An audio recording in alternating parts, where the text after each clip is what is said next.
Bonsoir à toutes et à tous, bienvenue à la maison Cartier-sous-Gare. On est très heureux de vous avoir ici ce soir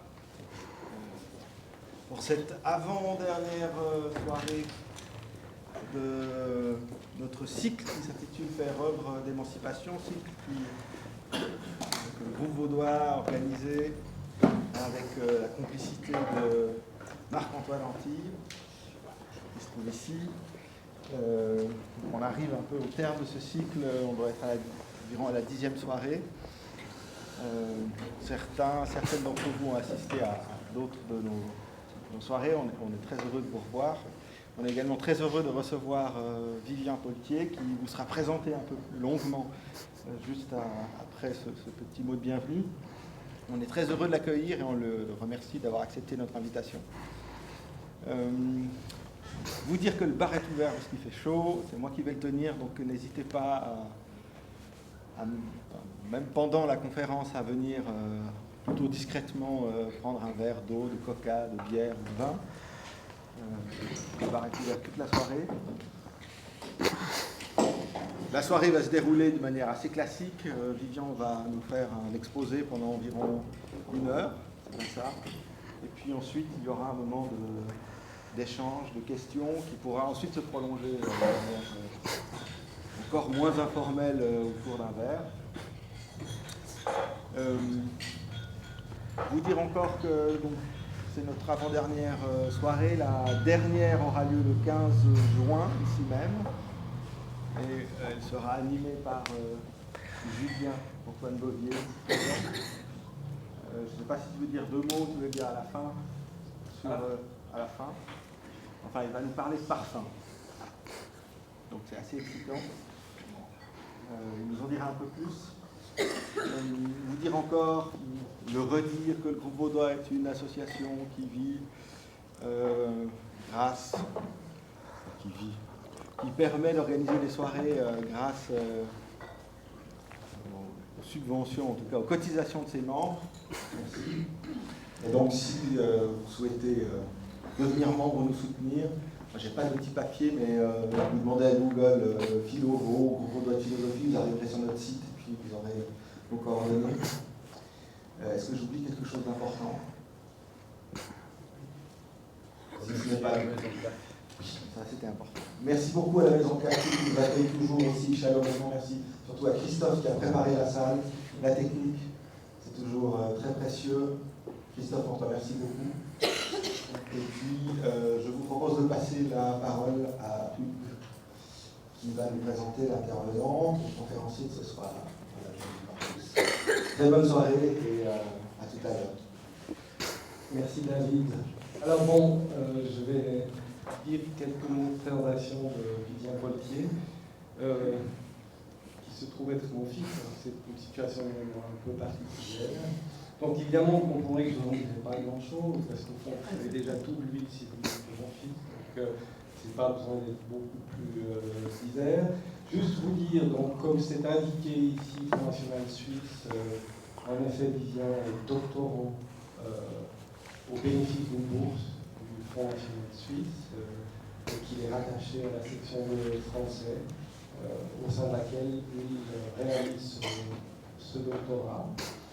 Et qu'il a obtenu cette bourse notamment au terme de ses études, de son travail de maîtrise en littérature française, avec un mémoire qui a débouché sur la parution de cet ouvrage, une contradiction fondamentale dans la littérature du travail, les spectres du conflit dans la littérature contemporaine, 1980. Alors, Vivien poursuit dans la même direction, il évolue, il avance, il progresse, et il se peut, mais je ne suis pas au parfum, qu'il vous dise quelques mots de la progression précisément de cette recherche qu'il a maintenant entamée à titre de recherche doctorale. Je crois que je ne vais pas en dire plus, et cher fils, je vais passer tout de suite la parole. Merci, cher père, et merci Ça va le son? Il faut que je me penche ou si je parle ici, ça va? Donc merci beaucoup pour la présentation et merci également au groupe vaudois de m'accueillir ce soir pour présenter mon travail. Et donc sans plus tarder, je commence. Et donc petit avertissement, je vais faire des gestes de la main. Ce n'est pas un signe à interpréter autrement que celui que j'envoie à la personne qui va faire passer les slides et les faire défiler de manière à ce que la présentation soit plus suivable. Voilà, donc vas-y, je commence. C'est un exercice périlleux que de me lancer devant vous dans le traitement d'un énoncé aussi vaste que faire œuvre d'émancipation. Alors je vous le dis tout de suite, pour l'émancipation, il faudra peut-être repasser une prochaine fois parce qu'aujourd'hui, je n'en parlerai au mieux que de manière oblique. Ce qui m'intéressera plutôt, comme l'indique le titre de mon intervention que vous avez peut-être eu le temps de lire, c'est de montrer l'intérêt qu'il y a à prendre en compte l'existence réelle des écrivains pour lire leurs œuvres et pour voir précisément comment elles sont faites. Cela étant dit, et avant de vous présenter mon plan pour ce soir, je tiens à insister sur le fait que j'expose ici une réflexion en cours, comme ça a été dit, en chantier, comme on dit, et je n'expose pas des résultats, donc je tente un exercice de clarification de ma méthode de lecture, d'une part, et de mon projet de recherche, d'autre part. Donc voilà, votre indulgence autant que vos critiques sont à la fois requises et bienvenues. Autre remarque préliminaire, donc, je vais émailler cette présentation de mentions ou de lecture d'extraits de textes littéraires, mais aussi un tout petit peu théoriques, pour chercher autant que possible à illustrer mon propos de manière simple, accessible et, si possible, agréable. Pour ça, on verra. Bien, j'en viens au plan. Donc dans la première partie, je vais m'attarder sur 3 notions, existence, vécu, texte. J'aimerais montrer ici qu'il est intéressant d'expliquer le texte en le rapportant au vécu et à l'existence de l'auteur. Pour que ça ne soit pas trop abstrait, je m'appuierai ici sur un exemple que je trouve parlant, un roman d'entreprise assez récent d'un auteur qui s'appelle Thierry Beinsteingel. Ensuite, dans la deuxième partie, je vais essayer de vous convaincre, ce sera sans doute le plus difficile, que mon modèle de lecture est matérialiste d'une part et qu'il ne relève pas d'autre part de ce que les philosophes présents nombreux ce soir appellent le réalisme naïf. J'argumenterai à ce titre en faveur d'une stratégie de sédimentation théorique. L'idée, c'est de mettre en œuvre différents modèles théoriques pour approcher le réel de l'écrivain et du monde dans lequel celui-ci s'inscrit. Enfin, dans la troisième partie, le réel de l'écrivain et du monde...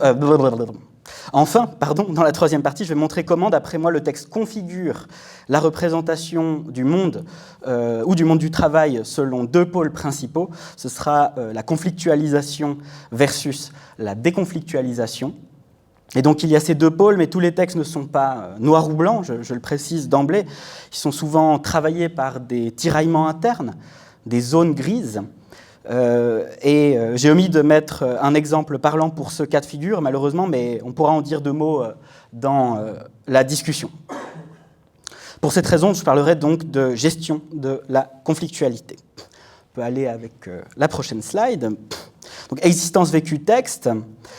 C'est en tordant les phrases de l'idéologie allemande de Marx et Engels que j'en suis venu à pouvoir formuler une des pistes heuristiques les plus importantes pour moi.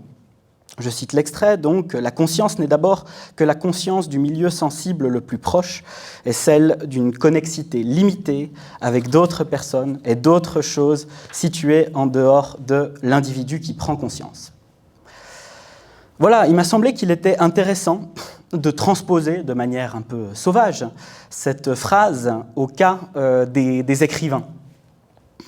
En effet, quand on fait œuvre, on écrit de toute façon à partir de son existence, qui constitue bien, à un niveau ou à un autre, quelque chose comme un matériau. L'existence, telle que je l'entends, peut se concevoir multiplement, il faut le préciser d'emblée.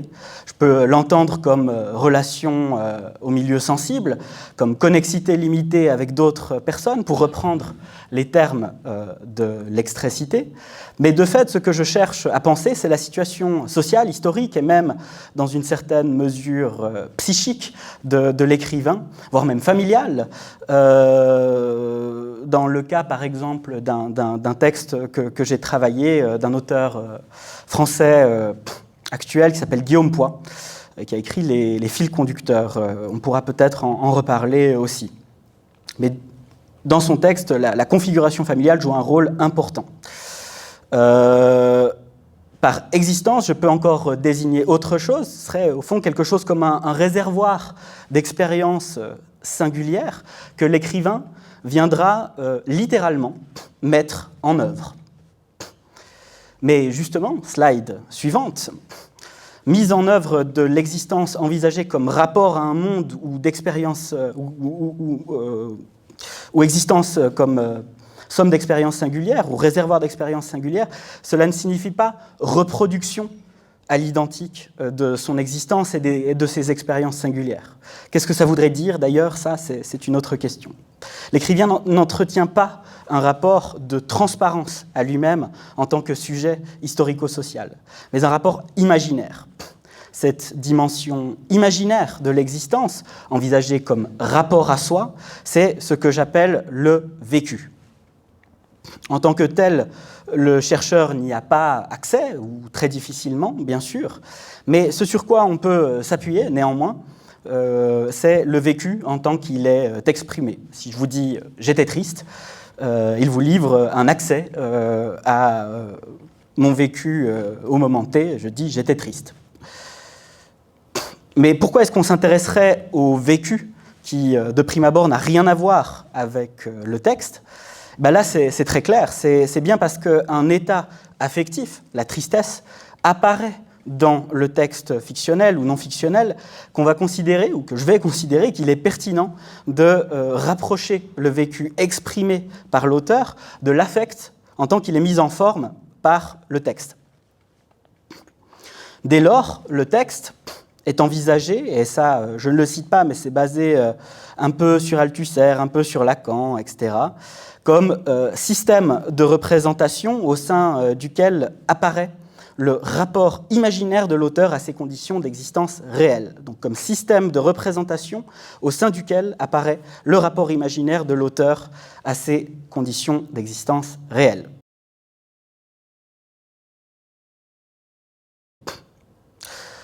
Grosso modo, on a donc une bonne vieille triade, l'existence, celle réelle dans son sens marxien, effectif, wirklich, et non dans son sens lacanien de reste insymbolisable.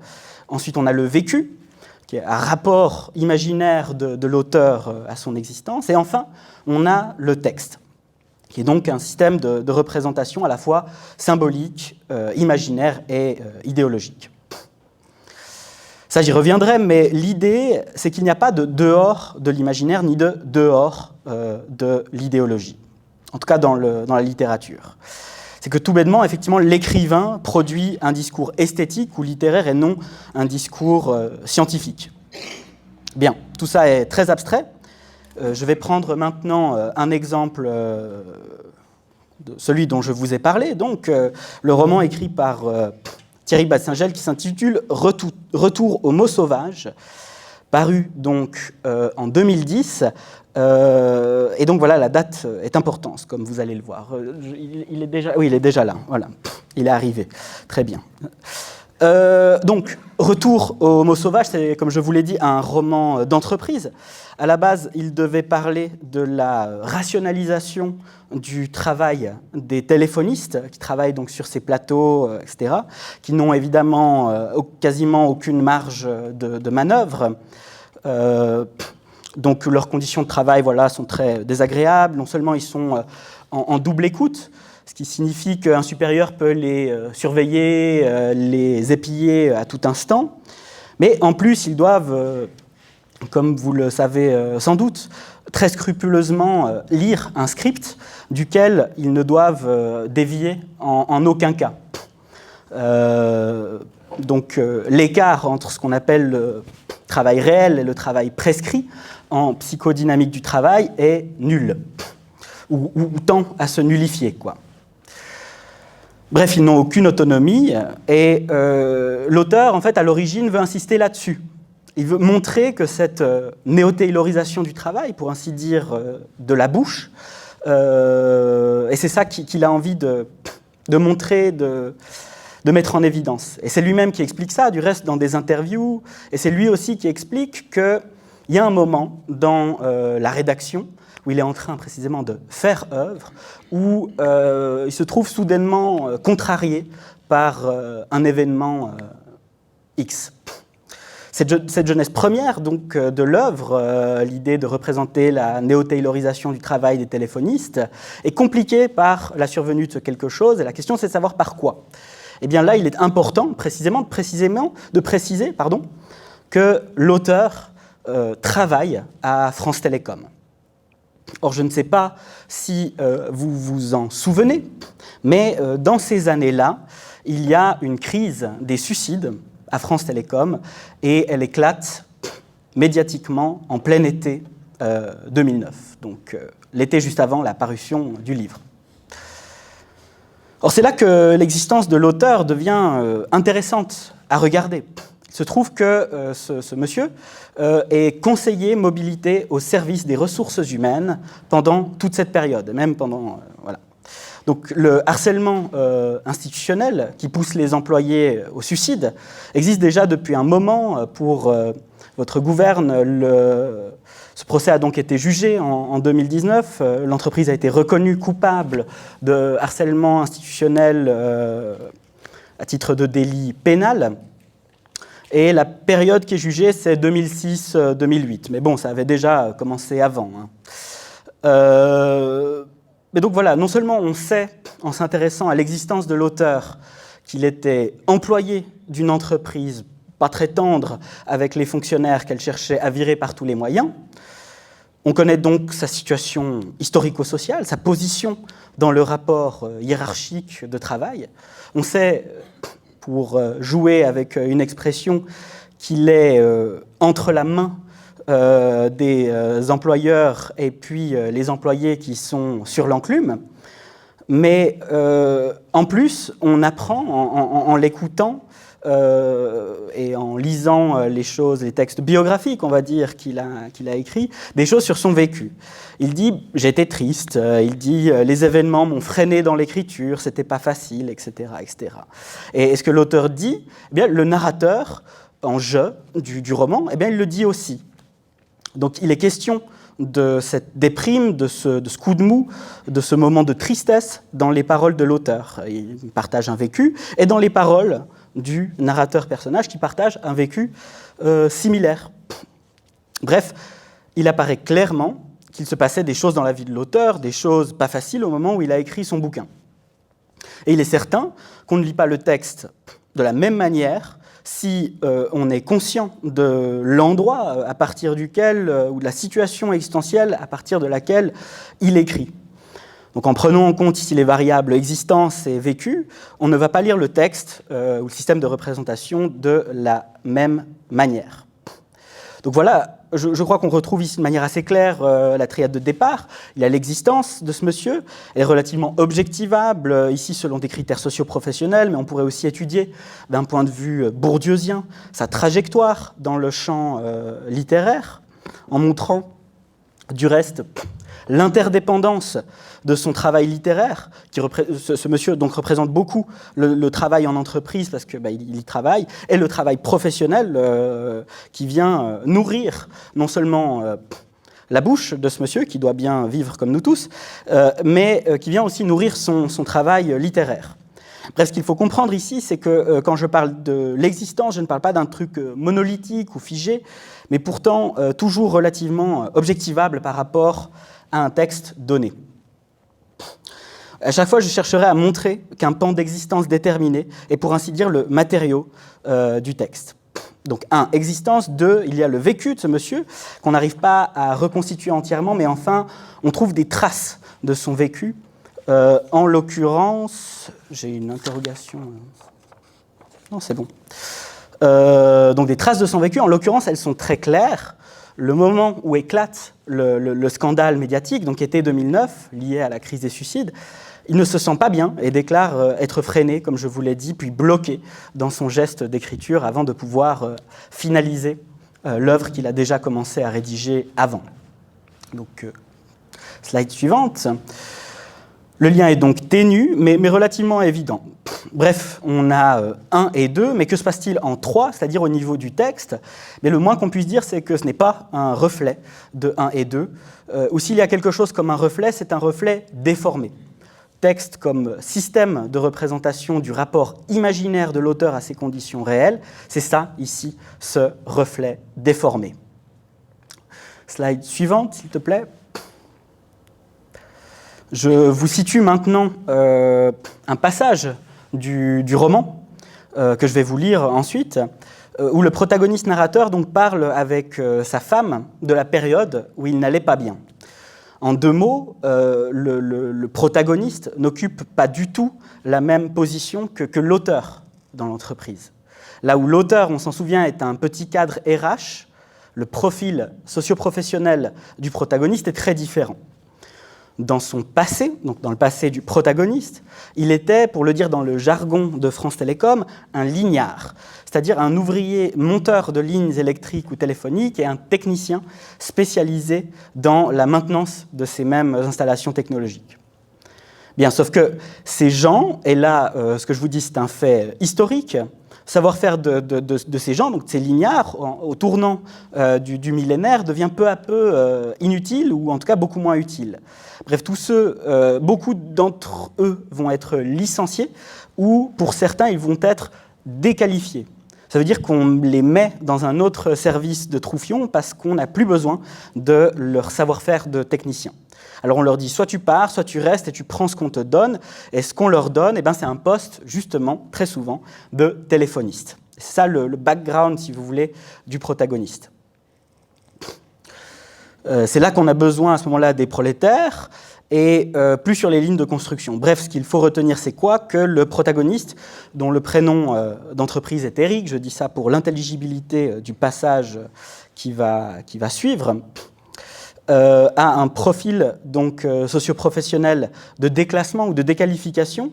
Et voilà. Et je vous cite donc maintenant l'extrait, bien caviardé, qui se situe au point de dénouement. Donc ça, c'est aussi important comme information du roman, donc le chapitre 69 sur 72. Et donc le protagoniste, comme je vous l'ai dit, explique à sa femme voilà, tout ce qui s'est passé dans sa vie et toutes les bizarreries de son comportement. Et puis on peut passer à la slide suivante. Donc je lis. Il lui explique tout. Comment le frère jumeau, Eric, a débordé un jour sur sa véritable identité. Pourquoi il avait besoin de sortir de son rôle pour mieux expliquer à des clients. Des processus, comme on dit, déroulement de tâches. Il faut expliquer aussi les appels téléphoniques qu'on repasse par acquis de conscience. Nouvelle slide. Qu'aurait-elle fait à sa place? Comment aurait-elle réagi pour se sentir à nouveau utile dans un travail qui ne lui en laissait que si peu l'occasion? Il parle donc et déballe tout, les insomnies, la bizarre impression de ses mains devenues inutiles, et tout ce qui était arrivé en parallèle, ces drames qu'on ne comprenait pas, c'est donc les suicides. Les explications évidentes de la souffrance au travail depuis Zola. Qu'avait-on fait? Et si c'était normal, la souffrance, la peine, le tourment, l'affliction, slide suivante, la mortification, l'éreintement, les tourments, châtiments, pénitence, amertume, fiel, et le travail qui n'existe plus. Donc, la souffrance au travail non plus. Slide suivante. Elle écoute la logorée incessante, ressassée, et la peur revient, obsessionnelle. Tu ne vas pas déprimer comme avant. Avant, c'est se souvenir des journées de lent marasme, des heures passées à remâcher ce qui n'était devenu qu'un bruit de fond. Il fallait faire du moins dans l'équipe, éliminer à l'aveugle de la chair en trop. Combien au juste on ne savait pas trop, on rabâchait juste les mêmes graphiques de la productivité, une courbe de commandes qui partait en fléchissant, une courbe de charge de personnel qui ne cessait de monter. Le moins avait fini par prendre un visage, le sien et quelques autres.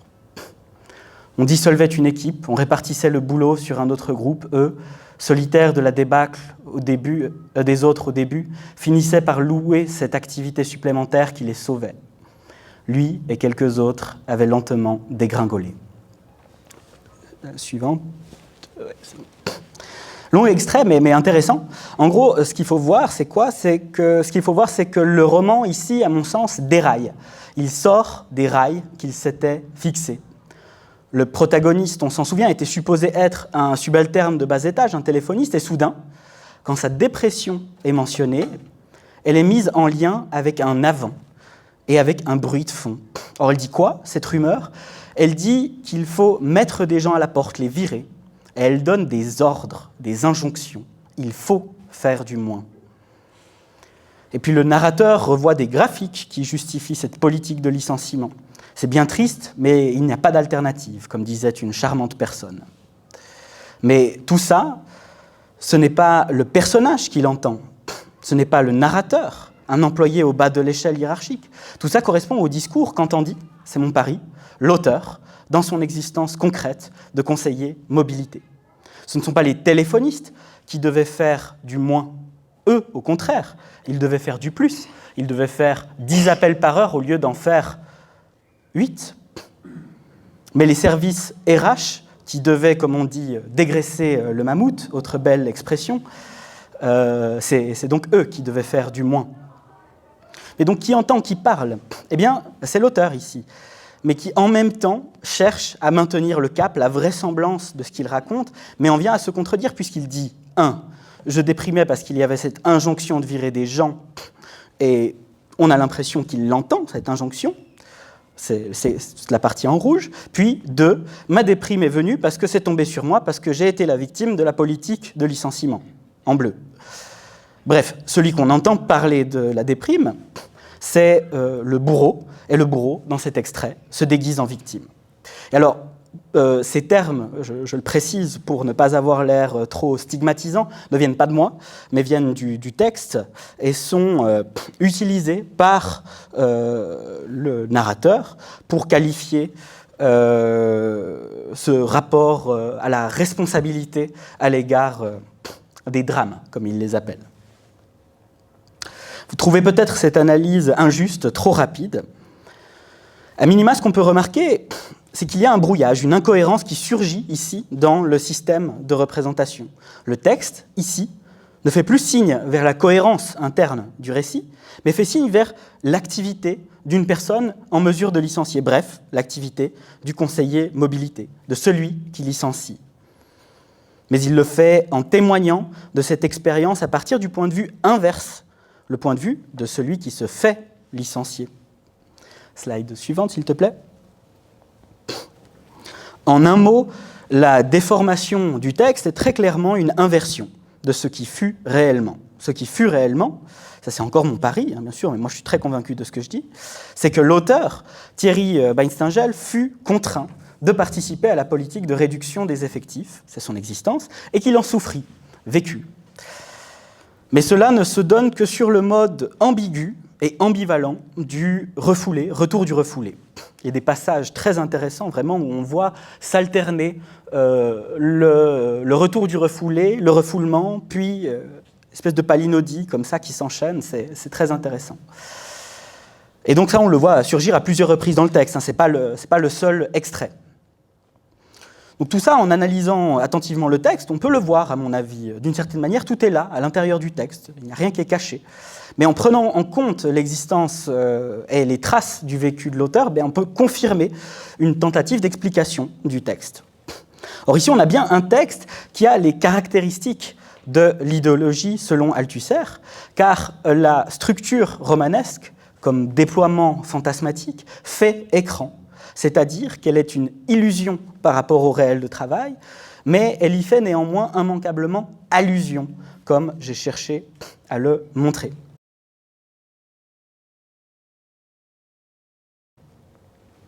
J'en viens maintenant à ma deuxième partie. En gros, c'est comment échapper aux reproches du réalisme naïf. Ne suis-je pas, en effet, comme Adam au jardin d'Éden qui se balade et connaît toute chose de manière parfaitement immédiate et transparente. Il me suffirait donc de regarder les choses, la réalité historique comme un donné, et d'en extraire par simple regard pour la posséder. Je la connaîtrais ainsi par simple vue. Il suffirait de bien regarder, au fond. Ça, c'est Althusser critiquant l'empirisme. Il reproche donc à celui-ci de faire effectivement comme si la théorie de la connaissance se déroulait dans une espèce de jardin d'Éden, dans un âge d'or où l'abondante nature donne tous ses fruits sans qu'on doive pour cela travailler. Il y a la connaissance concrète qui est là, directement, déposée dans les choses, et moi, au fond, je n'ai qu'à aller à la cueillette de fruits toujours mûrs et à portée de la main. Qu'est-ce que veut dire Althusser avec cette histoire? L'idée, c'est qu'il y a toujours une médiation entre le concret et l'abstrait. Le réalisme empiriste fait comme si le concret existait en soi, par lui-même, comme si l'abstrait se trouvait déjà dans le concret, la connaissance dans l'objet. Contre ça, Althusser dit que la connaissance, d'un point de vue matérialiste, fait toujours l'objet d'un processus de production. On ne la trouve pas comme ça toute mûre dans un jardin d'abondance, on doit la faire, on doit la produire, on doit produire une abstraction, donc une théorie, pour atteindre le concret. Pourquoi je dis tout ça? Découvrons-le avec la slide suivante. Parce que dans mon premier paradigme de lecture, donc au moment de l'écriture du mémoire, c'était Sartre, celui de « Qu'est-ce que la littérature ?» qui guidait ma réflexion, notamment question de la littérature engagée. Or, Sartre conçoit l'activité littéraire comme un dévoilement. Dans ce mot, on retrouve dans une certaine mesure le paradigme empiriste dénoncé par Althusser. Celui qui dévoile ne doit plus simplement cueillir la connaissance, mais il doit soulever un voile de manière à bien voir et donc à bien pouvoir montrer, ou comme il le dit, lui, dévoiler le réel. Mais au fond, on retrouve cette idée de la transparence d'un réel déjà donné, déjà formé, qu'il s'agirait simplement de voir correctement. Chez Sartre, je reste attaché à l'idée qu'il exprime, néanmoins, qu'il n'est pas indifférent de savoir ce que l'écrivain ou son texte littéraire montre du monde, ou ce qu'il en dévoile, pour reprendre son mot à lui, et comment il met en forme cet acte de monstration du monde. Car un texte, c'est toujours ça, c'est toujours une forme, un acte de formalisation qui montre le monde, un bout du monde. Et donc un texte contient toujours aussi un point de vue sur le monde. Il constitue une prise de position dans un espace de position déterminé. En nous rendant maintenant à la slide suivante, on peut dire qu'à partir de là, ça veut dire que si le réel n'existe pas en soi, je dois justement chercher, moi, en tant que chercheur qui prétend dire quelque chose du réel, de l'existence et du monde de l'existence des écrivains, à le construire, à le produire. Il faut donc, à ce titre, que je me munisse de diverses approches théoriques de caractère, si possible, matérialiste, qui prétendent pouvoir dire quelque chose... Je me suis perdu. Qui prétendent pouvoir dire quelque chose, de cette personne qui écrit ceci ou cela et qui dit ceci ou cela du monde dans lequel elle vit. C'est ça l'idée d'approcher l'existence de l'auteur selon une sédimentation théorique. En gros, quand je suis face à un texte, je vais mobiliser, selon un critère de pertinence à la fois pragmatique et utilitaire, telle ou telle théorie pour mettre en lien l'existence réelle de l'auteur, son monde et le texte. Dans le cas de Thierry Beinsteingel, cette théorie, c'était grossièrement le matérialisme historique. En effet, je comprends l'auteur comme appartenant au rapport social capitaliste et comme étant situé à l'intérieur de celui-ci dans un rapport de travail, lui-même aux prises avec une certaine configuration historico-sociale. Je n'analyse pas simplement la position de Beinsteingel comme employé X d'une entreprise, je l'analyse comme cadre, position hiérarchiquement déterminée dans une grande entreprise française en pleine mutation historique, aussi bien du point de vue technologique que du point de vue de son organisation du travail. De plus, il faut savoir qu'à cette époque, France Télécom est une entreprise qui, donc, selon L'expression connue de Barbara Stiegler doit s'adapter aux exigences nouvelles d'un management venu historiquement du Japon et des États-Unis. Ces choses sont documentées, je n'invente pas. Qui doit s'adapter aussi du coup à la mondialisation, des logiques concurrentielles et financières qui s'implémentent pendant et qui prennent une importance tout à fait déterminante vers les années 2000 en France, donc pendant la période néolibérale. Comprends donc que je ne parle pas simplement d'une existence X, celle de l'auteur, mais aussi du monde dans lequel il vit, monde qui détermine nécessairement son existence et ici son rapport au travail. Mais je peux aussi regarder ce que je peux regarder du point de vue du matérialisme historique, je peux le regarder du point de vue de la sociologie bourdieusienne, par exemple, qui me sera plus utile au moment où je cherche à caractériser et à comprendre les stratégies de l'auteur X et de ses prises de position dans le champ littéraire. Si je veux m'intéresser à la manière dont l'auteur, ici, représente le profil type des personnes qui se sont suicidées, que je vais appeler, pour aller plus rapidement, même si c'est peut-être pas très joli comme expression, les suicidés. Je peux comparer le portrait qu'il fait des suicidés aux recherches théoriques de la sociologie des organisations du travail, de la psychodynamique et de la psychopathologie du travail. Et donc, c'est ce que j'ai fait. Là, j'ai écrit mon premier chapitre de thèse sur cette affaire France Télécom et puis sur les différents textes qui représentent, qui cherchent à comprendre ce qui s'est passé, donc des représentations littéraires de cette affaire et de cette crise des suicides. Donc j'ai regardé les représentations littéraires d'une part, et d'autre part les différents types d'écrits théoriques qui ont dit des choses sur cette affaire. Voilà.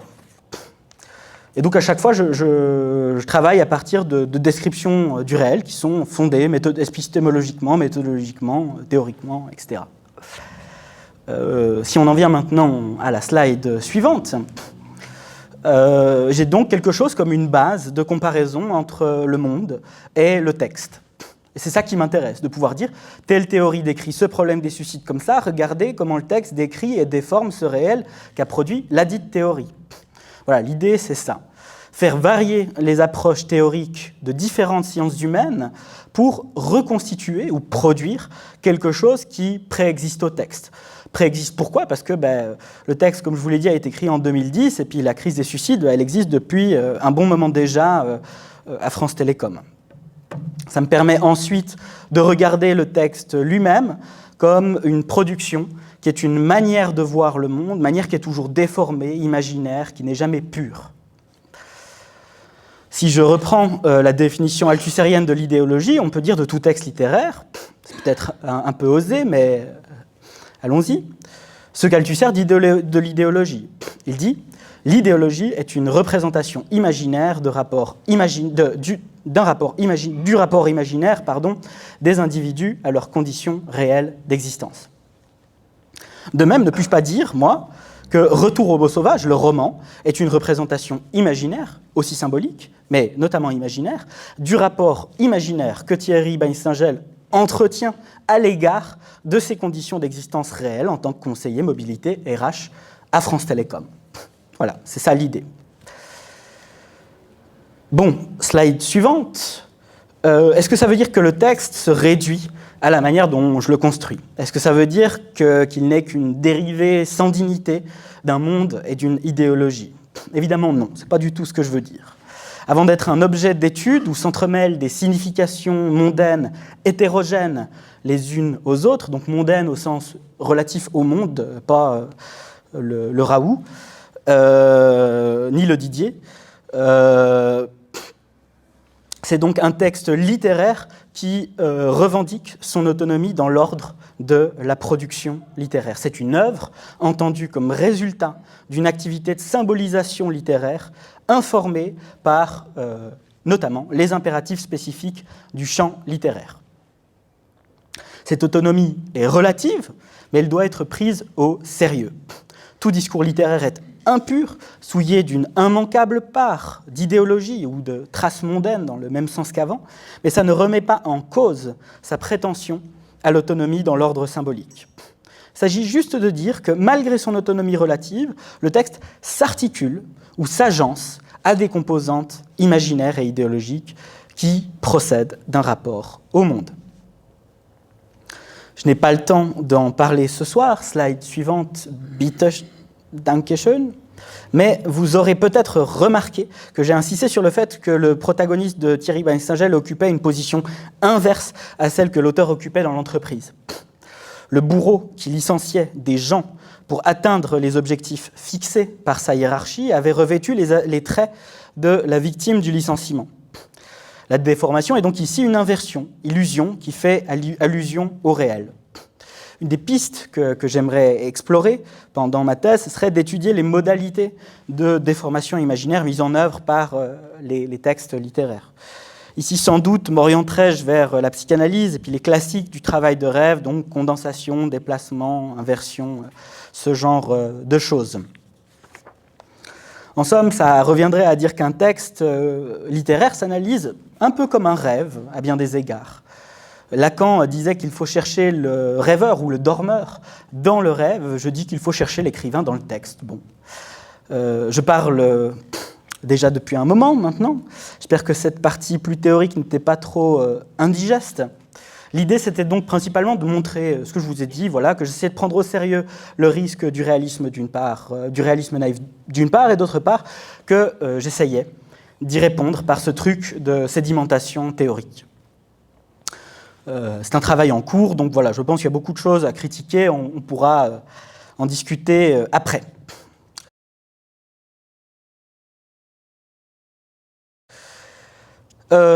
Slide 22. Je passe maintenant à la troisième et dernière partie, et je vais essayer de rendre ça un peu plus vivant, en abordant maintenant l'enjeu de la conflictualité. Tout texte qui parle directement des mondes sociaux et politiques, comme par exemple le travail, fait écho à une conflictualité existant dans le monde réel. Je prends un exemple un peu pour emmerder.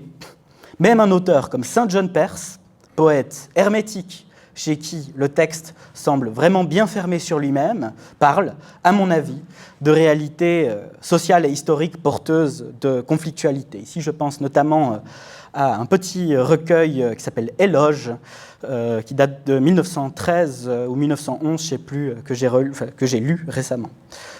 On a toujours tout déjà relu. Bref, le poète en retrait, comme l'écrivain engagé, sont amenés, à mon sens, à opérer une gestion de la conflictualité. C'est ça l'idée principale. Gérer la conflictualité littérairement est un acte complexe, souvent équivoque, et presque tout le temps traversé par des points de tension ou de contradiction. Cela dit, il y a quand même une organisation polaire de cette gestion, donc polaire au sens de polarité. Je dirais grosso modo qu'un texte est plutôt conflictualisant quand il cherche à faire saillir les conflits sociaux et politiques, et je dirais à l'inverse qu'un texte est plutôt déconflictualisant quand il cherche à les résorber, à les pacifier dans l'espace du texte littéraire. Dans les deux cas, c'est plutôt. C'est-à-dire qu'un texte exprime le plus souvent une position de manière tendancielle, ce qui n'exclut pas des prises de position tranchées qui se recoupent avec les textes engagés dans un sens ou dans l'autre, du reste, et qui professent une forme de dogmatisme et ou de parti pris idéologique fort. Bon. On aurait peut-être des exemples de cela chez un Paul Nizan, qui voilà, faisait pas dans la dentelle au niveau des prises de position. À quoi je souhaite donc immédiatement ajouter autre chose, c'est que la conflictualité ne se recoupe pas avec la politicité. La conflictualisation, donc le fait d'être politique, la conflictualisation n'implique pas nécessairement une politisation déterminée. Et la conflictualité en tant que telle n'indique pas l'orientation qui la meut, ou pour le dire avec Althusser, la volonté dont elle est porteuse. Et là, je vous lis un petit extrait que j'ai fautivement oublié de mettre sur le PowerPoint, qui se trouve dans la 7e partie de Pour Marx. Et Althusser parle donc de l'idéologie en ces termes. Il dit, je cite, Dans l'idéologie, le rapport réel est inévitablement investi dans le rapport imaginaire. Rapport qui exprime plus une volonté, cette volonté est soit conservatrice, soit conformiste, soit réformiste, soit révolutionnaire. Qui exprime donc plus une volonté, voire une espérance ou une nostalgie qu'il ne décrit une réalité. Le rapport imaginaire, c'est ce que j'appelle la composante idéologique, porteuse de cette volonté, donc qui est porteuse à son tour d'une direction conservatrice, conformiste, réformiste, révolutionnaire.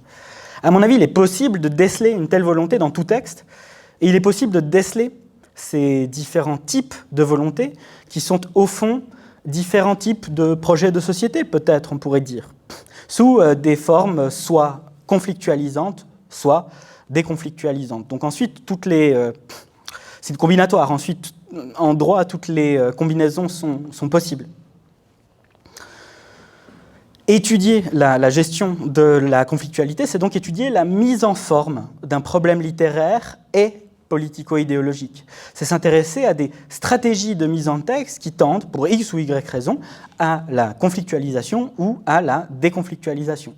Bref, il ne faut pas croire que la déconflictualisation serait nécessairement l'expression du réformisme et ou du conformisme, et que la conflictualisation serait la chasse gardée des révolutionnaires et des conservateurs. Mon avis sur la question est que de toute façon, il est important en fait, d'étudier les textes dans leur singularité, dans la logique qui est immanente au déploiement de l'œuvre, du texte, sans quoi ça n'a aucun intérêt. Mais je prends maintenant un exemple avec la slide 23. C'est notre cher ami Victor Hugo. Et c'est un exemple que je trouve efficace et parlant. C'est un passage donc, des Misérables de Victor Hugo. Vous vous souvenez peut-être que Jean Valjean, qui est en cavale pendant à peu près la totalité du roman, mais qui a décidé, après seulement une centaine ou 150 pages, de devenir un homme bon, eh bien, Jean Valjean s'est retrouvé en bord de mer, dans la petite ville de Montreuil-sur-Mer. Et donc, là-bas, il a un alias. Il se fait appeler le Père Madeleine ou Monsieur Madeleine. Qu'est-ce qu'il fait dans cette ville? Quelle est sa fonction? Eh bien, il est, à la lettre, un entrepreneur. Mais ce n'est pas un entrepreneur qui s'intéresse qu'au fric, évidemment. C'est un entrepreneur, pardon. Je vais boire. Un entrepreneur dont la finalité principale est d'apporter la prospérité à tous et à chacun. Bref, il est libéral, mais avant cela, il est humaniste. Monsieur Madeleine a donc une fabrique, une industrie dans sa petite ville, et l'une des travailleuses, eh bien, c'est Fantine, la mère de Cosette, qui va devenir la fille d'adoption de Jean Valjean. Mais donc le travail, ici, en fait, il est présenté comme le lieu d'une résorption de la conflictualité, d'une pacification. Dans le modèle de la société idéale présenté par Hugo, c'est la figure du grand industriel humaniste qui impulse un progrès qui est double, qui est à la fois économique, même triple, économique, technique et moral. Et qui, par sa vertu, en tant qu'homme bon, parvient à tenir les trois ensemble. Bref, tout ce qu'il pourrait y avoir de conflits, et Dieu sait qu'il y en a, des conflits si on regarde sur l'ensemble des Misérables. Tout conflit dans le lieu de travail est ici désamorcé par l'industriel vertueux, qui est donc l'opérateur d'une déconflictualisation du social. Je vous lis maintenant, avec la slide 24, un petit extrait. De temps immémorial, Montreuil-sur-Mer avait pour industrie spéciale l'imitation des jais anglais et des verroteries noires d'Allemagne. Cette industrie avait toujours végété à cause de la cherté des matières premières qui réagissaient sur la main-d'œuvre. Vers la fin de 1815, un homme, un inconnu, c'est donc Jean Valjean, alias Père Madeleine, était venu dans la ville et avait eu l'idée de substituer dans cette fabrication la gomme laque à la résine, et pour les bracelets en particulier, les coulants en tôle simplement rapprochés aux coulants en tôle soudés. Ce tout petit changement avait été une révolution. Ce tout petit changement, en effet, avait prodigieusement réduit le prix de la matière première, ce qui avait permis, premièrement, d'élever le prix de la main-d'œuvre, donc les salaires, bien fait pour le pays. Deuxièmement, d'améliorer la fabrication, avantage pour le consommateur. Troisièmement, de vendre à meilleur marché, tout en triplant le bénéfice, profit pour le manufacturier. Win, win, win. Slide suivante, bitte.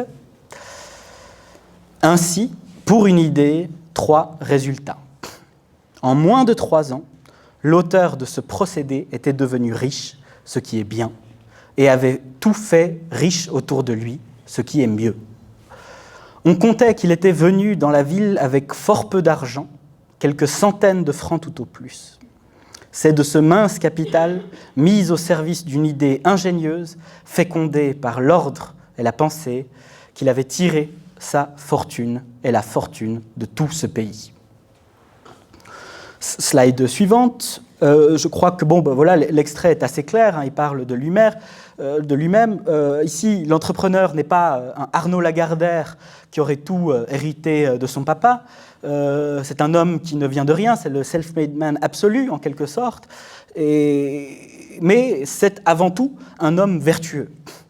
D'ailleurs, petit rappel, c'est ça qui lui a permis d'échapper au stigmate de son passeport, parce qu'au début, en fait, il n'y a personne qui l'accepte, parce que sur son passeport, c'est marqué que c'est un ancien bagnard, un forçat. Puis du coup, il y a tout le monde qui lui dit, qui le chasse, quoi. Et donc, voilà, c'est ça qui l'empêchait de se réintégrer socialement. Puis il a fait une action héroïque, si bien qu'on a oublié de lui demander ses papiers. Tant mieux pour lui. On connaît le discours qu'il y a derrière cette idée.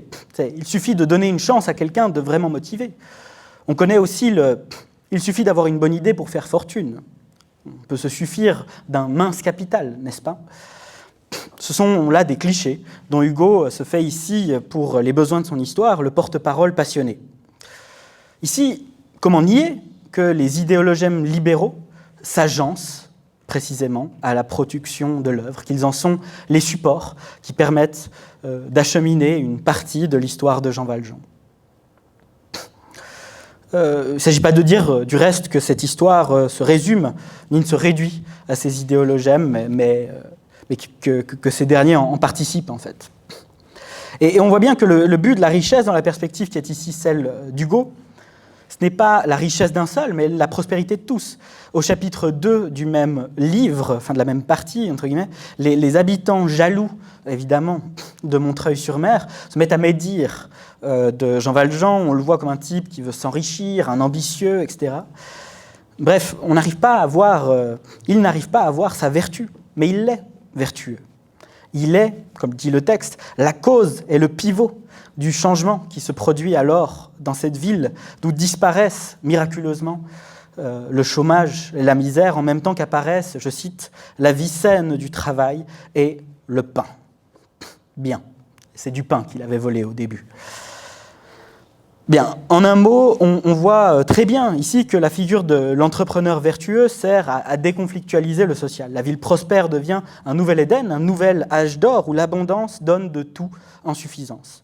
L'espace du texte vient offrir, en quelque sorte, une solution imaginaire à la conflictualité de la division du travail.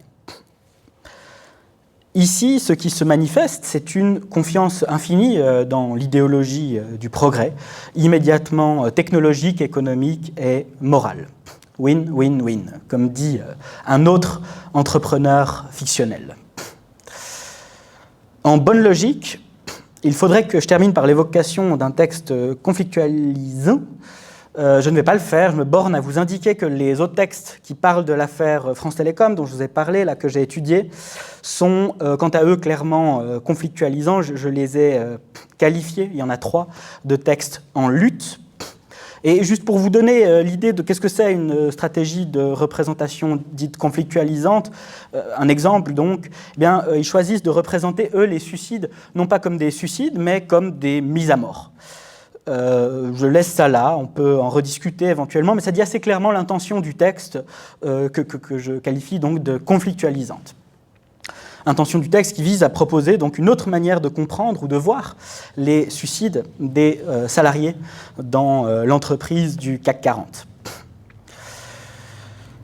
J'arrive à ma dernière slide. J'espère que je n'ai pas parlé trop vite, trop incompréhensiblement ou trop ennuyeusement. Voilà, pour terminer, je voulais plutôt insister en fait, sur le fait que la gestion de la conflictualité, telle que je la conçois, doit permettre de lire les textes comme des espèces de prises de position en mouvement, si on veut. Et le but, c'est de pouvoir étudier en fait, ce mouvement tiraillé de la conflictualité qui travaille l'œuvre, et qui est au travail dans l'œuvre, et qui apparaît peut-être un petit peu comme la traversée d'un fantasme. Là encore, psychanalyse. Ainsi, il ne s'agit pas simplement de dire telle œuvre est conflictualisante, telle autre est déconflictualisante, pour pouvoir faire un petit classement avec des cases décernant une note de fréquentabilité aux auteurs. Non, ce n'est pas de ça dont il s'agit. Ce dont il s'agit, c'est véritablement d'étudier de manière approfondie l'entremêlement des significations politiques, idéologiques et littéraires. C'est en comprenant comment ça fonctionne qu'on saisit mieux comment les discours se saisissent de notre imaginaire et comment, avec nous, ils font œuvre sur cette logique de l'agencement que j'ai indiqué plus haut. Donc, agencement composante qui vient s'articuler, fonctionner comme support à la structure de l'œuvre. Bref, ça me permet d'approcher, selon un mot de Pierre Macheret, que j'affectionne beaucoup, la complexité réelle de l'œuvre, et non d'en rester à la surface, ce que j'ai indubitablement fait, et peut-être de manière injuste, avec le texte d'Hugo, par exemple. Mais voilà, avec tout ça, parce que j'étais que sur une petite zone, voilà. Mais voilà, avec tout ça, je n'ai pas dit ce que pouvait signifier faire œuvre d'émancipation. Mais à l'heure où l'on se gausse sur le cadavre de la littérature engagée, j'aimerais réussir à travers mon travail, notamment à essayer de la réanimer. Travail en cours, donc. En tout cas, il me semble qu'il est important de commencer par essayer de s'émanciper d'une partie de notre héritage de pensée, mais pour mieux, je l'espère, le rénover et le réactualiser. Voilà, c'est une conclusion un peu fruste, j'en conviens, mais en attendant, j'en ai terminé. Je vous libère, je vous remercie chaleureusement de m'avoir écouté. Merci.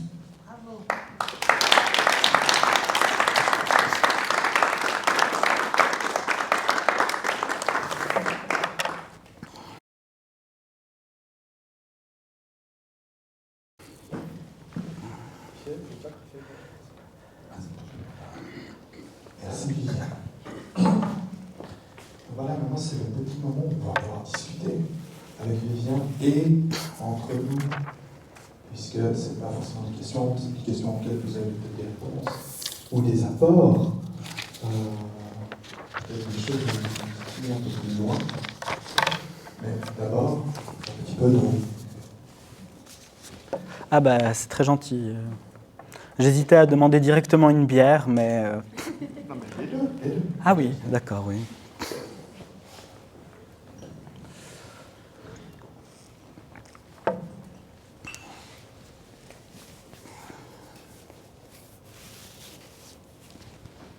Bon, alors je commence avec une question pour toi. Après je passe. Mais tout simplement, comment est-ce que... Merci beaucoup. Toi, en tant que Vivien, ouais. Ta recherche ou ce que tu vois, y découvres ou non, a changé, mettons dans les diverses dernières années qui sont passées, ton rapport au travail, ton rapport à la production et la compréhension de ce que tu fais. Bonne question.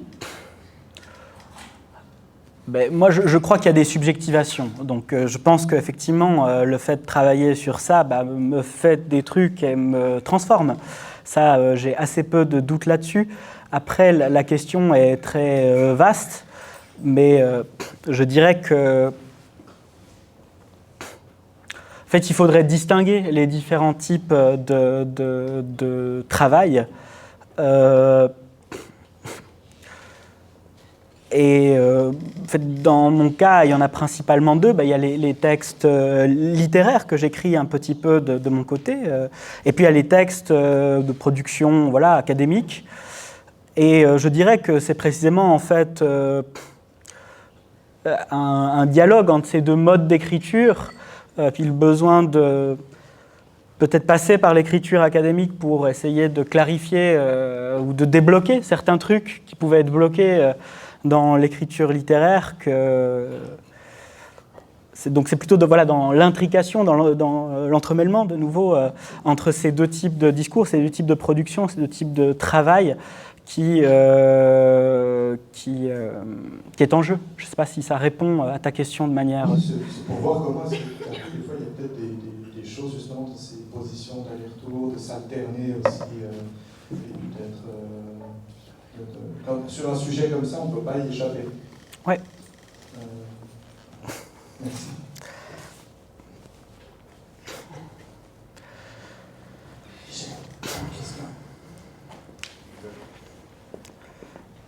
Santé. Santé. Mais il y a une chose dont je ne suis pas sûr d'avoir bien compris.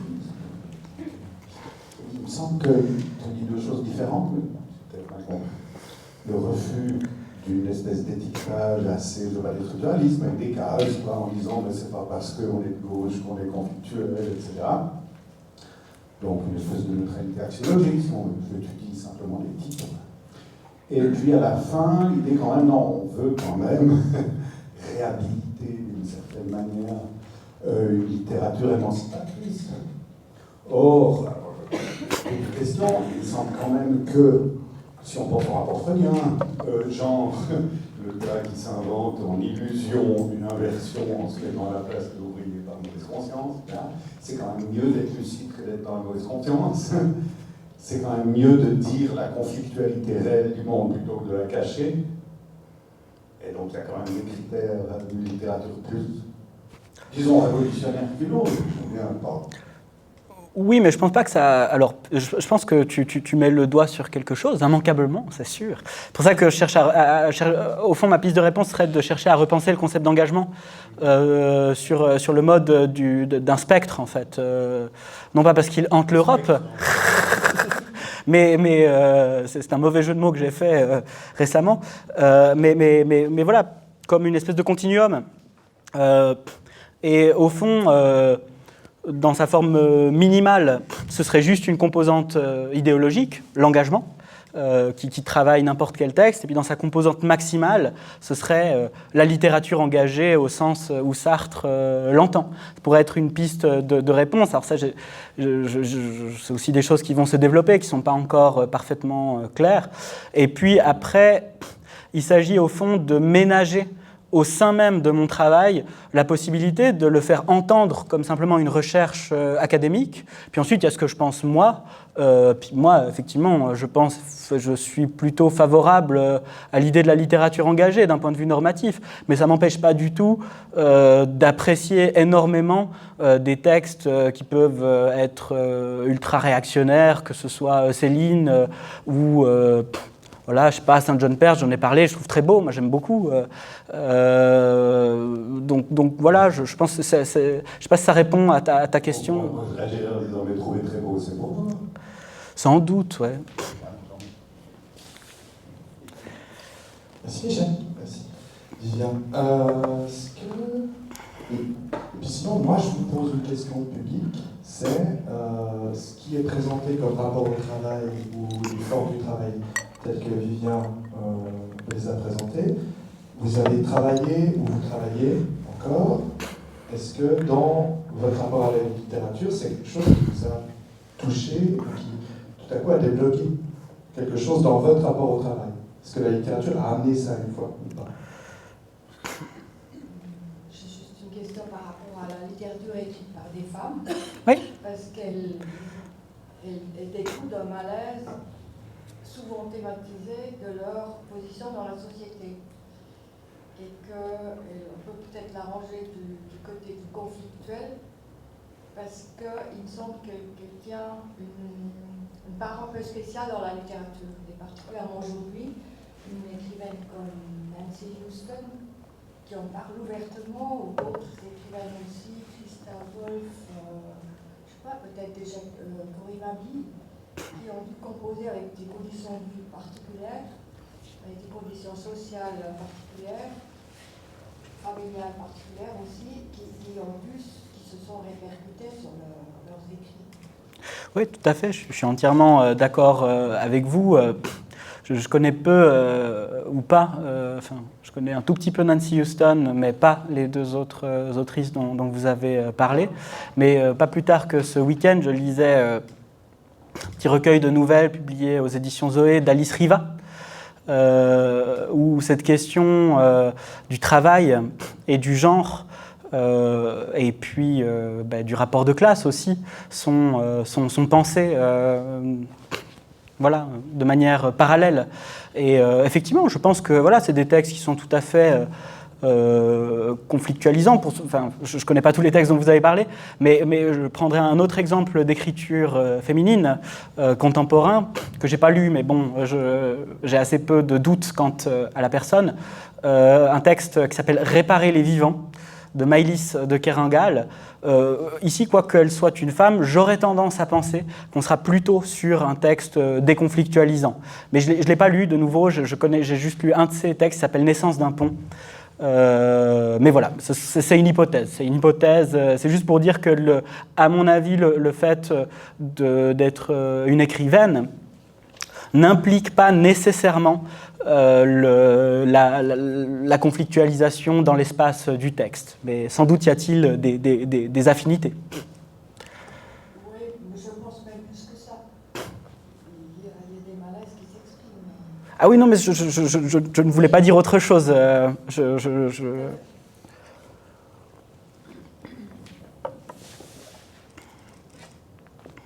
Merci, Lilian. Question d'épistémologie sur la compatibilité entre l'objet de travail et la méthode pour laquelle tu as opté. Est-ce qu'il y a une détermination minimum de l'objet? Ce que je veux dire, c'est que est-ce que ça marche avec n'importe quoi, n'importe quel objet, ou est-ce qu'il faut un objet, et même au-delà peut-être de la littérature, hein, je pense à la musique, est-ce que Bach, retrouvant l'harmonie dans ses fugues, au fond, nous encense d'une idéologie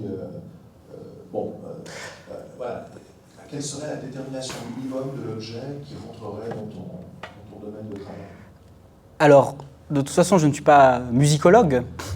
Et comme tu l'as vu, ma capacité à déchiffrer une partition est fort limitée. Mais voilà, donc moi je travaille sur des textes, et en l'occurrence des textes littéraires qui représentent le travail. Après, pour donner un élément de réponse, mais qui n'est pas basé sur ce que je fais, qui est juste basé sur un truc que je connais, Slavoj Žižek, philosophe slovène, parle à un moment, je ne sais plus si c'est la 7e ou la 9e symphonie, je ne suis plus sûr, puis il dit que dans la structure même de la partition, si on l'analyse, il y a quelque chose comme une critique de l'idéologie. Parce que ça commence par un mouvement très calme, très majestueux, ample comme ça, et puis soudainement, coup de tonnerre, c'est la révolution, quoi. Enfin, je sais pas exactement ce que Žižek en dit, mais c'est un petit peu ça que j'en retiens.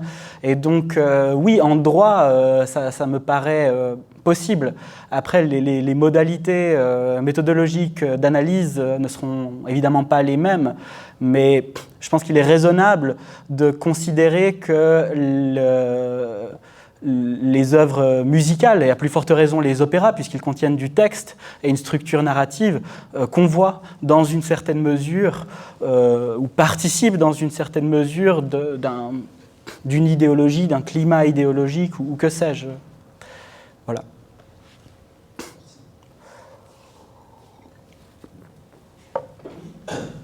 Merci Vivian. J'aurais une question sur le statut de la contradiction que tu repères dans le texte et dans ta première partie sur le premier roman que tu étudies, parce que tu emploies un lexique critique d'esprit plutôt psychanalytique, tu as évoqué le refoulement, des phénomènes d'inversion, mais en même temps, ça m'a paru quand on lisait le texte relevé d'un procédé littéraire maîtrisé par l'auteur, Et est-ce que tu prévois, est-ce que tu thématises ça, est-ce que le fait de traiter, d'analyser quand même différemment ce qui pourrait être une sorte de sous-texte inconscient, le mot d'inconscient n'a pas apparu, mais des contradictions qui affleurent mais qui ne sont pas forcément tout à fait délibérées par l'auteur, et ce qui relevait quand même, à mon avis, d'un procédé tout à fait maîtrisé. Et du coup, est-ce que ça ne met pas un peu en danger dans ton analyse d'une manière de cacher la conflictualité, alors qu'au fond, peut-être qu'on peut lui reprocher la stratégie suivie, mais en même temps, c'est une stratégie consciente, me semble-t-il. Alors, peut-être. Vas-y. Après, j'ai d'autres questions, mais est-ce que tu peux me répondre ? Oui, peut-être commençons par ça. Écoute, je dirais effectivement qu'il y a ce postulat de ma part. Effectivement, je pense que c'est un endroit où le bas, tendanciellement, peut blesser. Mais c'est vrai que je pars de l'idée qu'il n'y a pas de maîtrise totale. Et qu'il y a toujours quelque chose comme une part de déprise. Pierre Macheret, dans son livre pour une théorie de la production littéraire, a cette même idée, au fond, qu'il y a des moments dans l'écriture où le texte échappe à celui qui est en train d'écrire. Et effectivement, c'est vraiment un postulat indispensable à ma démarche. Et donc, si on considère et que lui vient nous dire non, mais moi, je l'avais fait de manière ultra consciente et tout, j'aurais l'air un peu bête, sans doute. D'accord, merci. Et j'avais une autre question, c'est plus pour ouvrir un petit peu. C'est la question peut-être de l'utopie, parce que quand tu as lu, tu nous as rappelé cet épisode dans Les Misérables, et la critique que tu en fais ressemble beaucoup à la critique du socialisme utopique par Engels. En fait, là, Hugo est saint-simonien, en fait, dans ce passage. Et bon, alors là, les frontières entre l'utopie et l'idéologie sont compliquées à fixer, à déterminer. Mais est-ce que tu pourrais envisager qu'une littérature utopique ait une fonction émancipatrice, alors même que par son caractère d'utopie, elle est déconflictualisée? Alors, je te remercie de poser cette question, elle est excellente. Oui, complètement. Complètement, c'est-à-dire, effectivement, je pense qu'il existe des textes, y compris des textes d'aujourd'hui, j'ai entendu parler, je ne me souviens plus du nom de l'écrivaine ni du nom du roman, donc on est bien avancé, mais d'un texte qui représentait quoi ? Quelque chose comme une situation utopique, je ne sais plus si c'était un grand soir ou un machin comme ça, bref, quelque chose qui n'arrive pas dans le monde réel. Et donc ici, effectivement, on pourrait imaginer qu'on a un texte, en gros, marxiste dans un sens large, qui procède à une représentation. C'est pour ça que j'insistais sur la décorrélation de la conflictualisation et de la politisation. C'est que je pense effectivement qu'un tel exemple, effectivement, l'utopie est de facto déconflictualisante. Je pense que tu as parfaitement raison et bien senti le truc, donc j'abonderai dans ton sens.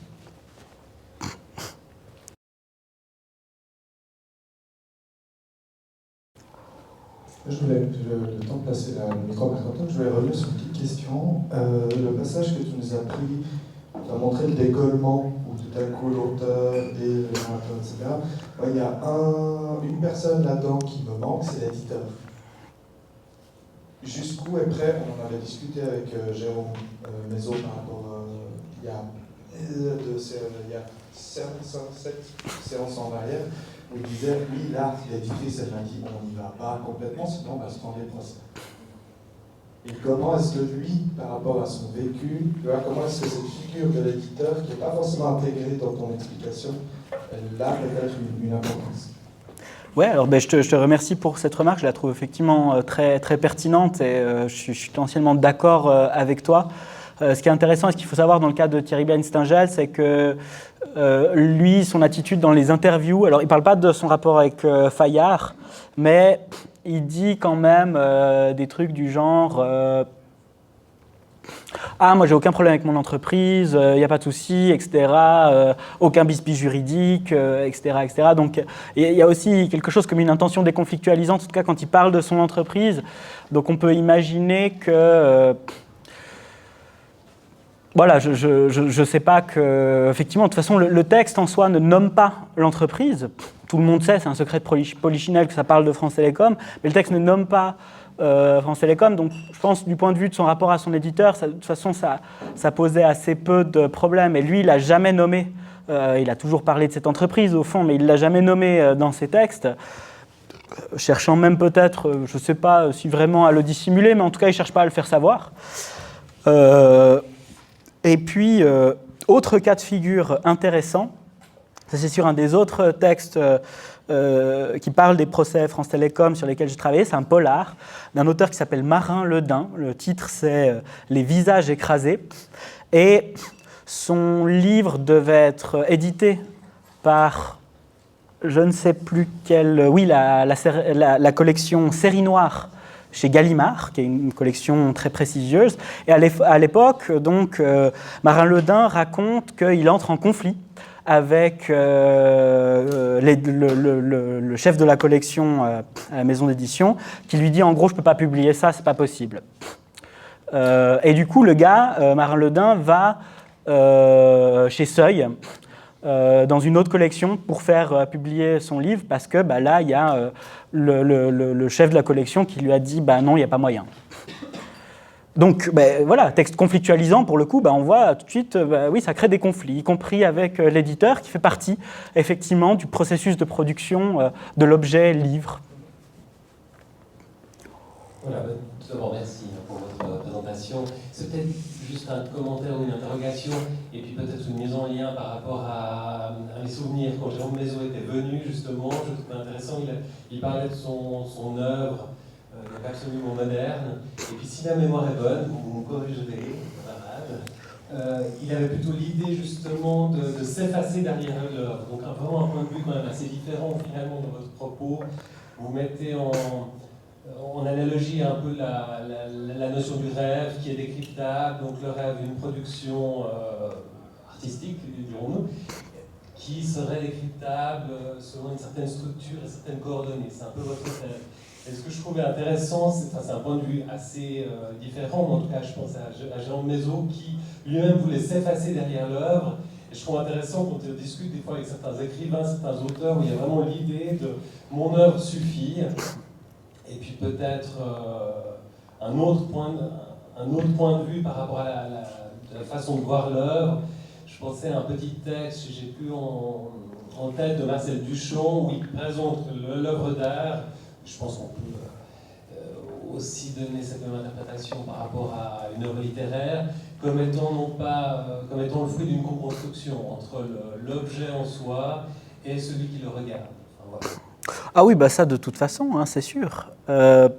Mais dans le cas de Mézot, moi je l'ai lu en l'occurrence absolument moderne, et j'en ai même fait un petit compte-rendu qui n'est pas encore publié, mais qui le sera dans les prochains mois sans doute. Pour moi, on peut dire ce qu'on veut, Mézot, en tant qu'individu biographique, est très présent et très visible dans cette œuvre. Enfin, ça parle du Valais, ça parle d'expériences manifestement biographiques, il raconte même des rêves, si je me souviens bien. Donc bon, effacement, peut-être, moi je ne suis pas sûr. Ce désir, en tout cas. Oui, qu'il y ait un désir, c'est sûr, mais on n'a pas toujours ce qu'on veut. Non, au contraire, c'est massif chez lui, l'investissement personnel et conflictuel, à mon sens, plus son origine. Ah oui, mais je serais d'accord,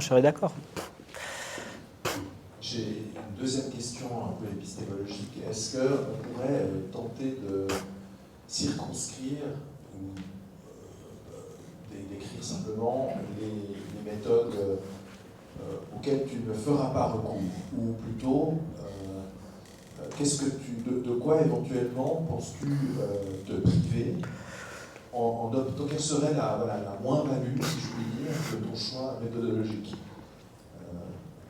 Question évidemment ouverte. Je ne suis pas sûr. Est-ce que vous pouvez répéter la question?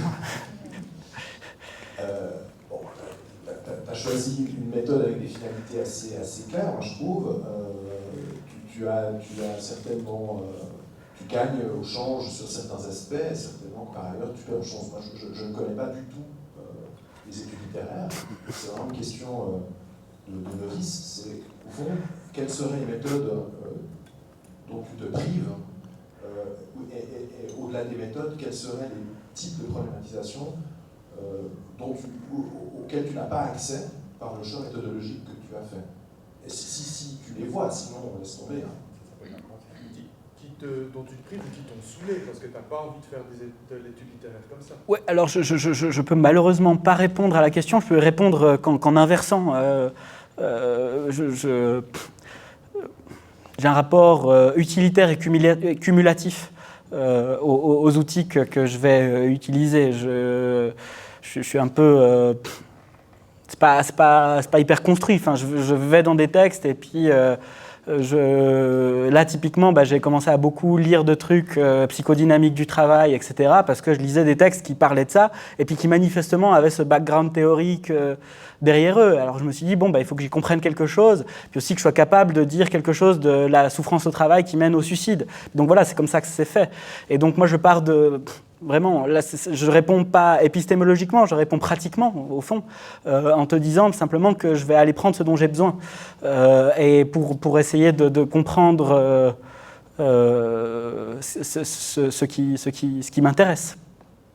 Donc, dire comme ça tout ce que je ne vais pas utiliser a priori, tu vois, Simondon, je ne pensais jamais que je l'utiliserais en note de bas de page. Pourtant, je me suis retrouvé à faire une utilisation sans doute sauvage et approximative d'un de ces concepts. Mais bon, voilà, à un moment, ça a fait une petite pouf dans ma tête. Et puis je me suis dit, tiens, c'est intéressant, c'est marrant d'essayer de l'utiliser. Et ça, je pense que pour le coup, tu parlais de moins-value ou peut-être de faiblesse. C'est peut-être une des faiblesses de mon approche. C'est d'être assez... dans l'instinct et peut-être pas suffisamment dans... préméditation réfléchie, d'avoir tout pensé de base. Alors j'espère que je ne me casserai pas la gueule, on verra.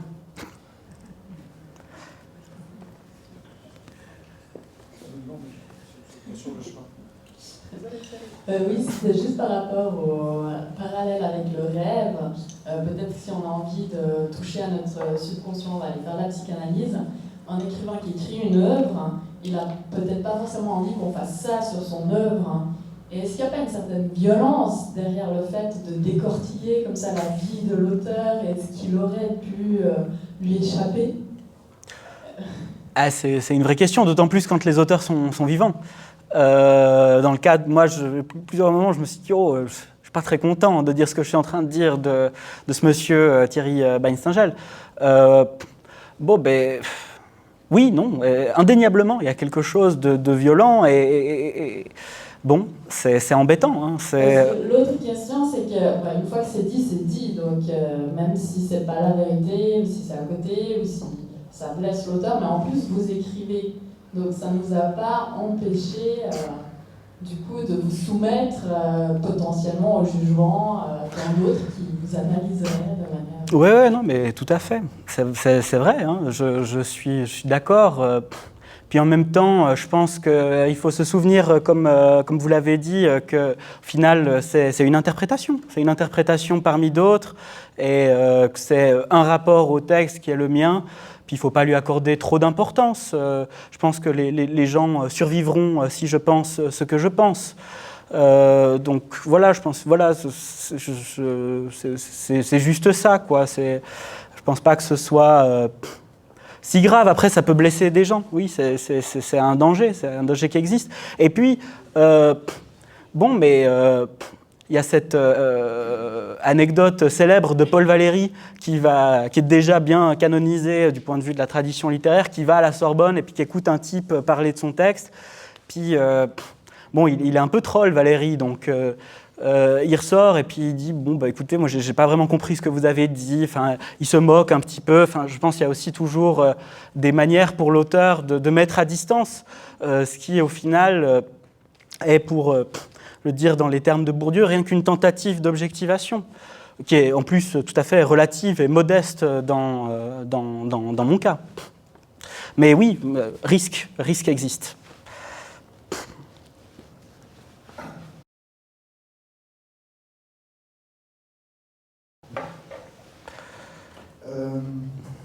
j'ai formulé deux remarques d'interrogation, mais moi j'ai déjà dans la préparation, mais là ce soir plus clairement pour moi, j'ai un malaise, alors je l'exprime, sur parce que je viens aussi du marxisme, enfin rapport entre marxisme et esthétique, c'est quelque chose qui m'intéresse depuis longtemps, et ça touche à la question de l'épistémologie et la question qui vient d'être posée de la violence. Parce que chez Althusser, tu as beaucoup insisté dans l'exposé, et c'est un point fort, massif, sur la question de l'idéologie, justement.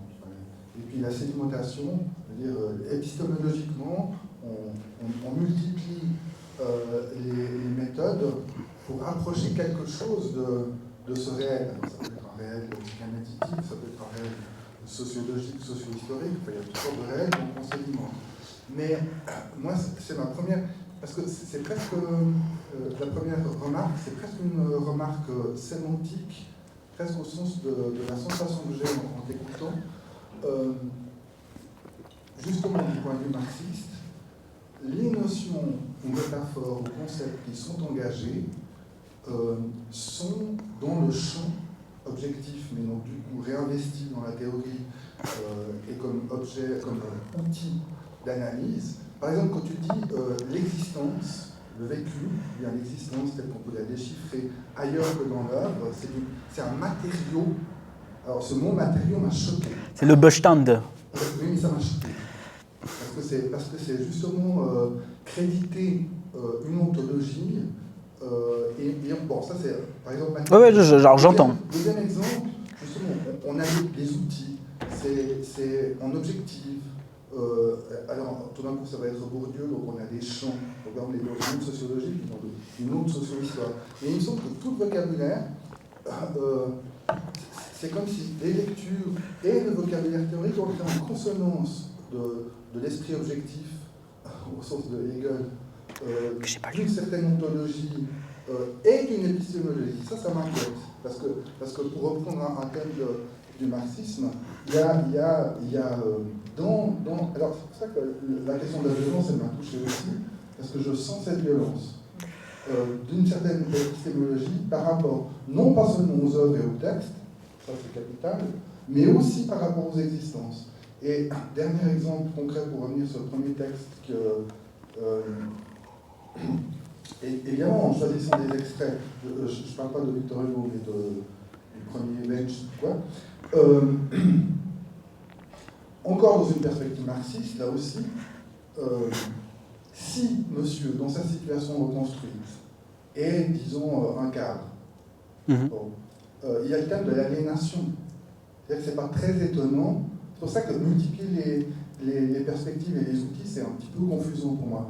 Parce que si on prend le thème de l'aliénation, au fond, c'est pas très étonnant que n'importe quel sujet, mais alors d'une façon effectivement variée selon son inscription dans le rapport de production, ce que tu analyses en termes psychanalytiques, en termes marxistes, c'est normal, c'est un salaud. Il ne peut pas être conscient d'être bourreau. On ne peut pas demander à un sujet acteur, y compris dans sa littérature. C'est pour ça que tout d'un coup, le fait, quand je dis confusant, c'est la deuxième partie de mon malaise. Le premier, il est épistémologique, et là, il est encore, en fait. C'est que, en multipliant, on perd peut-être le sel de chacune des approches. Par exemple, le thème de l'aliénation, c'est normal que, par exemple, les suicidés, tu avais raison de dire que c'est moche, et ça aussi c'est le langage, mais les gens qui ont mis fin à leur jour dans cette histoire, comme les victimes d'Auschwitz, ils n'ont pas écrit de roman. Pourquoi? Et pourquoi les textes qui nous parviennent, divers, Sandra Loubert ou bien cet auteur, tu vois, c'est pas tous des salauds. Ouais. Non, bien sûr. Mais oui, donc tu vois ce que je veux dire. Mais alors, je résume, je sais, j'ai dit trop comme d'habitude. Il y a une petite musique dans les mots de la théorie. Donc moi je ne crois pas du tout à Antoine Compagnon qui est au malaise, au démon de la théorie, parce qu'il faut faire de la théorie. Mais les mots qui sont utilisés sont très constructiviste, productiviste, faire du chiffre, faire la bonne analyse, être dans un schéma académique concurrentiel, et garder pour soi, etc. Et ça, pour moi, tout ça, ça pue l'aliénation que le marxisme pur et dur nous fout à la gueule. Alors, c'est tout à fait vrai, puis j'ai plusieurs éléments de réponse. Puis effectivement, j'ai lu récemment un petit texte qui s'appelle « Le manifeste contre le travail », du groupe Crisis, dont le membre éminent ou reconnu comme tel est Robert Kurth. Puis alors effectivement, je rebondis directement là-dessus, c'est la première chose qui me vient, mais je vais essayer de retomber sur mes pattes. Lui critique effectivement le fait qu'on parle de travail de rêve, qu'on parle de travail littéraire, qu'on parle de travail relationnel même, etc. Puis que le travail arrive partout. Alors, il déteste le travail et il déteste ce qu'il appelle la société de travail. Et il dit que la société de travail est intrinsèquement liée à ce qui est en train, d'après lui et son groupe de réflexion, en train d'agoniser et de se péter la gueule massivement. Bon, très bien. Moi, en l'occurrence, j'ai pas encore de position par rapport à ça. Je trouve que c'est intéressant ce qu'il raconte. Mais je dirais que là, quand même, alors je sais que tu l'aimes pas, mais moi j'aime bien l'idée, j'aime bien au fond l'ouvriérisme de Badiou. C'est-à-dire, en se subjectivant, nous produisons et nous... Ah, mais j'ai la même critique à l'égard de Badiou. J'imagine bien. Je te dis simplement que moi j'aime bien ça. Et puis bon, Badiou est très althusserien aussi, donc bon, voilà. Après, sur cette question de la diversification des approches théoriques, c'est vrai. Il y a deux risques au fond. Déjà, de diluer ces approches entre elles et puis de leur faire perdre de leur sel, pour reprendre le terme que tu as utilisé. Et d'autre part, de chercher à les articuler et puis de plutôt produire une horloge qui indique midi quand il est 14h. Et donc une horloge une machine qui ne fonctionne pas très bien, quoi. Après, bon... pour fonctionnait bien, tu vois, comme tu reprends toujours une machine, une horloge... Tout à fait. Tu es obsédé par l'objectivation. Je suis dans l'essence achevée de la métaphysique... pour reprendre les termes d'un... Non, mais c'est vrai. Et puis d'ailleurs, le terme de matériaux ou de matière première, épistémologiquement, il vient de Althusser. Et puis il y a effectivement cette résonance avec ce que Heidegger dénonce. C'est-à-dire, effectivement, c'est le fond à disposition de l'activité, de notre activité, etc. Bon, oui, c'est vrai que c'est embêtant. Ce serait plus joli si on pouvait vivre sans ça, peut-être. Je sais pas.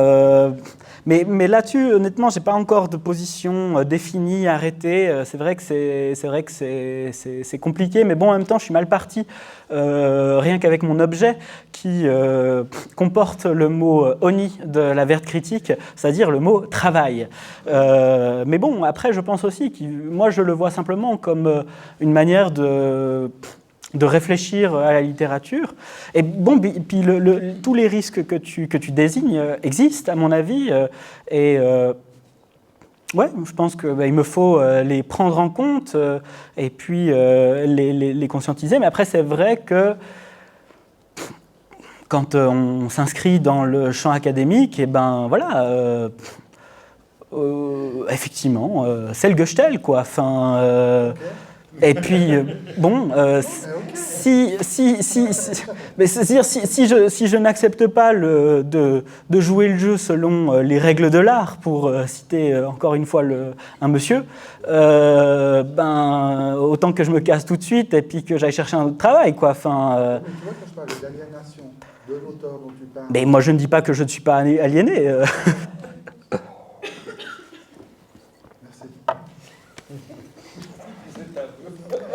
Ah mais c'est vrai, quand je disais il n'y a pas de dehors de l'idéologie, il n'y a pas de dehors de l'imaginaire, c'est bien ça que je disais.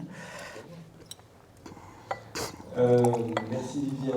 Moi au fond, ce qui me frappe, c'est que j'ai l'impression que dans l'objet de travail, on pourrait le reformuler en disant au fond, comment des producteurs de textes subjectivent leur rapport au monde via la façon dont ils représentent le travail, pas seulement, et que d'une certaine manière, dans ce travail de mise au jour des procédures de subjectivation de ces auteurs, tu es aux prises avec ta propre procédure de subjectivation. Et qu'il y a quelque chose qui serait intéressant à explorer du côté du rapport entre ton écriture académique et ton écriture non académique. Oui, c'est vrai, c'est un petit peu ce que je disais à Julien Antoine, c'est juste ? Juju, très bien, c'est ce que je disais à Juju avant, quand il m'a posé la première question. Oui, je pense que c'est vrai. Et puis bon, ça interagit, puis on verra ce qu'il en advient. Je ne sais pas si c'était vraiment une question. Non, alors je... Non, mais c'est très bien, il n'y a pas de souci.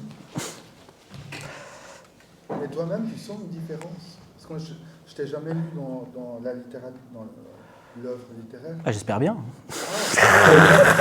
Alors là, pour moi, c'est passionnant, cette polarité.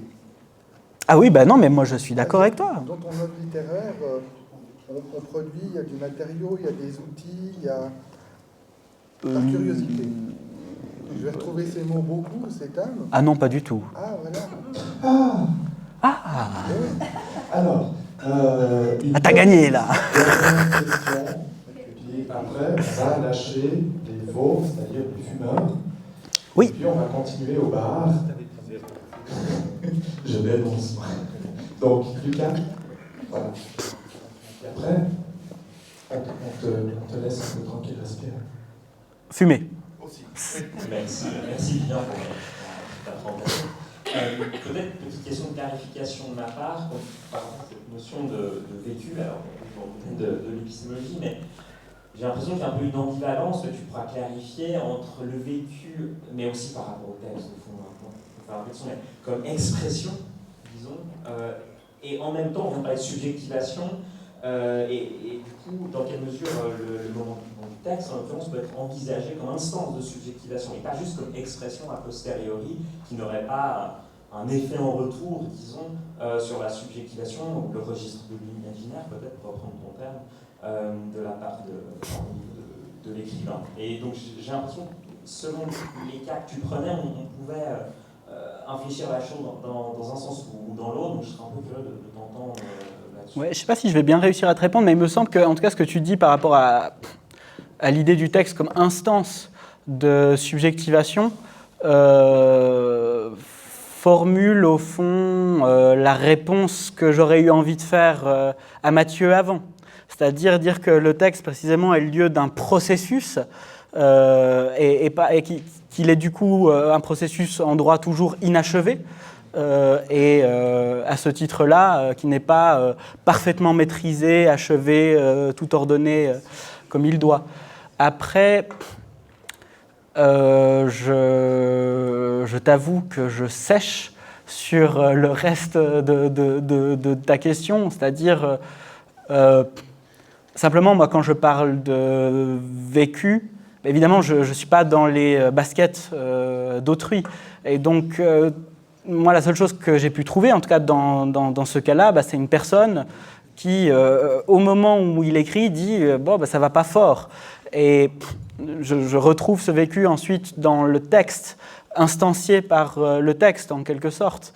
Je crois que je ne réponds pas du tout à ta question, mais... Si on repense, par exemple, à des idées un peu plus lacaniens, on a mentionné Lacan, avec cette idée de l'après-coup du symbolique qui opère justement, disons, le charme chez Lacan, mais peu importe, en l'occurrence, dans cette idée d'après-coup, c'est un peu cette idée de l'après-coup que je trouve peut-être un peu, pas forcément absent, mais peu thématisée. Non, elle est présente. Du coup, c'est le texte comme système de représentation à la fois imaginaire et symbolique. C'est-à-dire que le texte est une symbolisation, et du coup, il y a cette dimension de l'après-coup qui...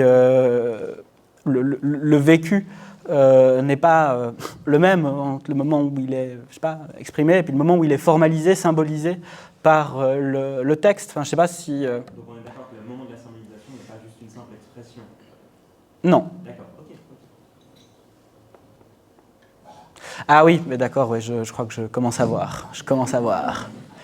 Ce sera le développement post. Ouais. Post de moment. Merci beaucoup à toutes et tous d'être venus ce soir. Merci à Viviane. Et merci encore à Christophe pour la technique. La technique était un peu rageuse ce soir, mais on en a vu un bout.